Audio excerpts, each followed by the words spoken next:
Yo, what's up? CDOG here, and welcome back to another video. Today, I want to show something insanely super goddamn cool that I saw at a convention that I went to. And I'm browsing around. Now, this may shock you. I'm just gonna show it right now. Here it is. This is not new, but it's super cool. This is a remake of the famous post-war J-class space set from Lionel. And honestly, something like this looks freaking amazing. Yeah, it's supposed to be representing the original post-war train from the 50s and 60s. But you know what? That was super cool that they did this. So I believe this was made in 2003-ish. I may be wrong about that. But this is made under this new company. No, not company. A line of trains called Post-War Classic Series. I think that's what it's called. All of them. I'm just gonna use a tender for reference. It all has this little Lionel post-war metal tab or plate underneath all engines or freight cars or passenger cars. So they made a lot. They definitely did a lot of sets like this, and possibly this is my favorite one because it's the J, of course. And let's go through each car right now, starting with the caboose. Okay, so starting out, we are gonna do a quick overview of the 6517 radio required caboose with illuminated features. Now, like every other caboose, it's pretty basic. It's just one caboose with metal wheels and light fixture. Really no interior design at all. This is more for scale. And at this, for safety, where required, for service, over here, PWBLT 2006 by Lionel. You got the Lionel lines logo, a bunch of rivet detail. There's a lot there. Jeez. Other side, same thing, just nothing different. Underside, you got got some trucks here. I believe this is the feature to unlock the knuckle coupler. If it will go, I may or may not just do it. There we go. When the tab, when you go over those special tracks that uncouples or unloads items from cars, it releases the tab up to open the knuckle coupler. You got the little stamp for post-war celebration series. That's what it's actually called now. Did a little research, and that's what it's called, the post-war celebration series. And now we're gonna go to the 3540 satellite car, or radar car, whatever you want to call it. It's pretty interesting. You got some very nice detail for an O-gauge freight car that's based on the post-war model from the 30s. Easily removable. Some nice details, riveting in there. I mean, again, something like this existing as a remake is so cool. I'm trying to put that back on. There we go. And I thought you could move, but you can't. Coming down here to the little control area. I'm assuming this part is illuminated by the radar. Look at a little crew figure there. Made of plastic. Got some more plastic molds there. And then here, the satellite, I gotta mention this is so cool. So we're going to the underside of the car. And then mention the wire. Oh yeah, I was right. That is illuminated. Coming down here, going connect to the truck. Now, what makes this really cool is coming down here at this gear. And this gear, when you roll this one wheel on it, can't really show it too well on the camera. If trying to see if it moves. There it goes. It will move the satellite on top. That was super innovative and interesting to see on a car to this day. Even in the 30s, that was cool. Next is probably my favorite piece, the 6650 missile launch car. Very cool. Got a little missile here. Now what's cool is you can move back this little piece, middle slot, put the rocket on there, and then what I loved doing as a child, if I had one of these cars, I mean I did, it was a different color than this, press this button, the thing would launch, I don't want to go finding the missile because it goes pretty far. Slowly rises, then shoots out. And then it is 360 movable. So what you do is you lock it again, pull down this metal tab. There you go. Very simple mechanics and engineering there. I'm going to show the underside of the car. Very basic. Got the Lionel Celebration little tab there as well. All these cars do, by the way. I just gotta say that right now. Put that missile back on there. Coming to the next car. I'm saying my third favorite is the 3419 helicopter launch car. Very in as well. I'll go with the helicopter later. I like this one as well because you could pull this metal knob or stick, either click, and you can rotate this little circle wheel as much as you want before you can't go any further. Put the helicopter on there, and then I believe it's on the other side. Yeah, on the other side there's this metal tab that you can manually use or use the automatic freight car, a little automatic piece of track that uses some magnets or whatever. I don't even know what you call it. Press it down. Well, obviously mine didn't go far because I didn't turn it that much, but yeah, it makes the helicopter fly for a short amount of time. Now the helicopter, it's very cheap in plastic. I mean, I would not recommend giving this to a child because, in my opinion, I mean, it looks good nonetheless for remaking something from the post-war era from the 30s, but it just feels really weird on your hands. And this part, I'm assuming, can break off easily. I don't want to mess with it anymore. You got this metal rod that connects to the propellers, which also connects to the car to make it fly. Alright, let's put that back. Next one is, surprisingly, there's no name for this. I'm just going to call it gondola with this metal tab here, and a metal plastic holder for a rocket.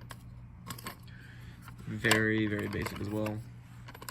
Die-cast metal trucks, sprung as well. Got the Lionel tab right there. Plaque. I'm just gonna call it plaque from now on. The rocket, very basic as well. Don't know why it says Navy, but yeah, there you go. Not much to say there. Now I got a good amount of stuff to say for the next car, the 6470 exploding box car. Now what's so cool about this is it's the only box car that I know that Lionel makes you can actually take apart. Take the pin out. That was a pretty sloppy way to do it, but yeah, you get 5 pieces for this car. You got the left side, left frame, right frame, and the hood, the roof. Very, very basic as well. Still got a good amount of detail. And of course, a pin. What do you need the pin for? You need to lock up this mechanism that can actually explode the car. I'm just gonna set it like that. You're just gonna move the tab. Move it. Yeah.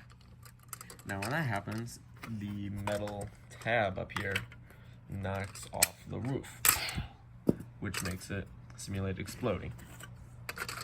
Alright, let's go on to the best part, the engines. Alright, I don't know why I said engines, but we're gonna start with the end with the engine. We can do tender first. So tender, this is a good amount of weight, pretty hefty for a TMCC tender. Even though it's O gauge, still good. Got the plastic co-load on top. Some nice details down here. And since this is a streamlined engine, you can tell where the shroud ends on the top of the engine.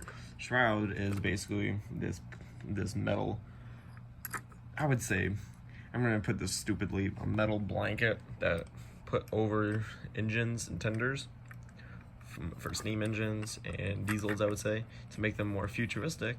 And during the 30s, so the Great Depression, where this was going on, they put the shroud on the engines to get people to join the railroad industry and make them ride the trains. So either way, this is pretty cool. Got the Lionel logo down here. 6 trucks. I don't know what I think that's a water scoop right there. I may be wrong about that. Huh. All right, let's go to the best part of the set, the engine. the J-Class Northern. Why I say Northern? Because it has the same wheel configuration as a Northern 484 or a Mountain type steam engine. Wait, no, that's for Mohawks. This one's pretty nice. It's very, very basic as well. Got some nice shroud work here, whistle, pop, steam, pop, I think there's valves there, and 746. Nice drive gear. Got the Lionel logo right there. No, I think that's a motor right there. Try to get a good view of this. Got that bad truck in the way. Oh, it is the motor. Huh. Interesting place to put in the cab. Nice crew figures. Classic. Those could fall off easily. I don't know why they're put in just by one leg. Front. I'm trying to get a good view of this. Hold on. There we go. Front of the engine. Very nice, I would say.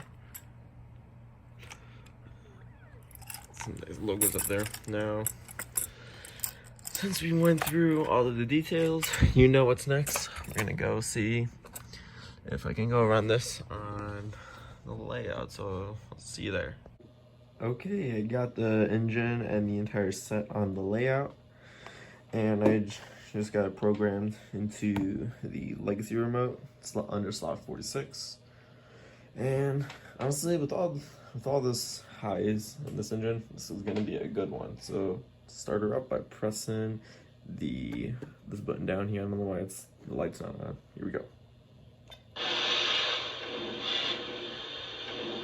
Alright, some nice sounds. Here is the standard whistle.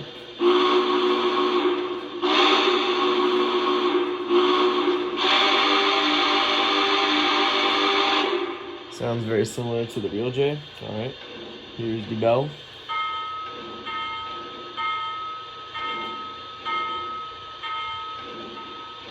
Very nice bell. Here's some of the sound effects on the engine by pressing button 3, 6, 9, 8, and 9. Here's button 3.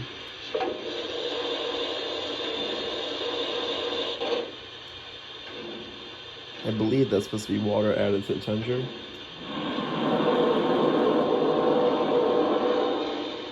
You know what? I think that was that. I don't know what the first one was. Here's button 8 and 9. Now here's button 9. Oh, they're both the exact same thing. Button 8 and 9 do the same function. So let's do some of the crew talk sounds. Dispatch, Norfolk and Western 746. Am I clear to pull? Over. 746, you are good to go. Over. We've got the green eye. Over. 746. I'm ready to go. Am I clear to back this train up? Over. Norfolk and Western 746, you are good to go. Over. Cleared outbound. Over.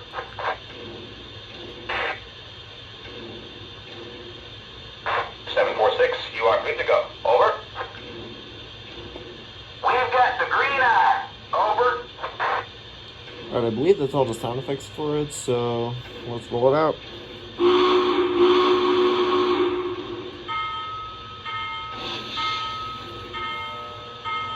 Dispatch, NW 746. Am I clear to back this train up? Over. Norfolk and Western 746. You are good to go. Over. We've got the green eye. Over. It does not have a good NW fall. 746 here. On our way. Over. Roger that. Out.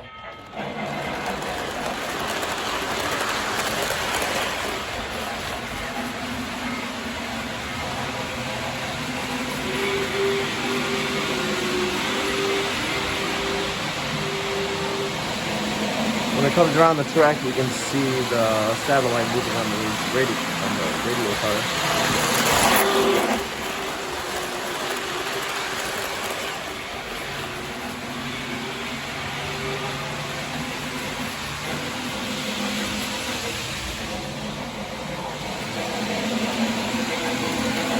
Oh, ooh, we got a problem. This was not scripted. Alright, hold on, I just lost some cars. I gotta go get them. This is normal for some of these older O-gauge freight cars. If the couplers wear out very easily, they can't have a good consistent force or pressure to keep them together.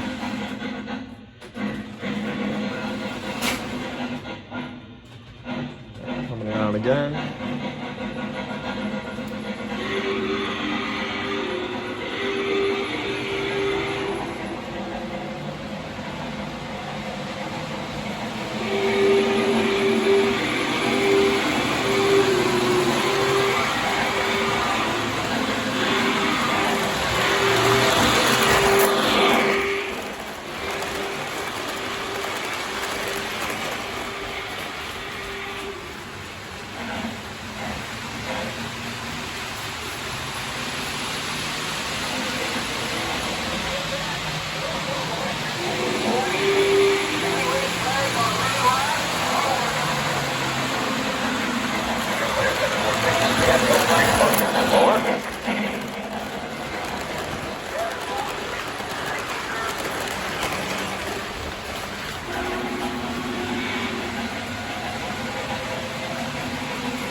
I think I'm gonna end the review right here. As you can tell, this is a very gorgeous engine, especially as a post-war celebration series set.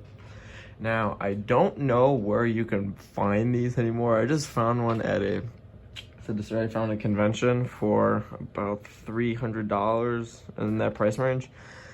I've seen these things go for, if you want 100% everything with the boxes, around $1,000. Now, I don't know what else to say about that, because they're pretty hard to find these days.